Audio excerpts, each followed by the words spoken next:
ಶ್ರೀ ಯಲ್ಲಮ್ಮ ದೇವಿಗೆ ಜಲ ದಿಗ್ಬಂಧನ.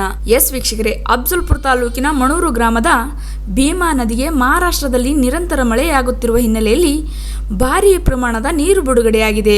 ಮಣೂರು ಗ್ರಾಮದ ನದಿ ದಂಡೆದಲ್ಲಿರುವ ಯಲ್ಲಮ್ಮ ದೇವಿ ದೇವಸ್ಥಾನ ಮುಳುಗಡೆಯಾಗಿದೆ. ಮಹಾರಾಷ್ಟ್ರದ ಉಜ್ಜಯಿನಿ ಹಾಗೂ ವೀರ ಜಲಾಶಯದಿಂದ 1.40 ಲಕ್ಷ ಕ್ಯೂಸೆಕ್ ನೀರು ಬಿಡುಗಡೆಯಾಗಿದೆ. ದೇವಸ್ಥಾನದ ಅರ್ಧ ಭಾಗ ಮುಳುಗಡೆಯಾಗಿರುವುದರಿಂದ ಭೀಮಾ ನದಿ ತೀರದ ಜನರಲ್ಲಿ ಆತಂಕ ಹೆಚ್ಚಿಸಿದೆ.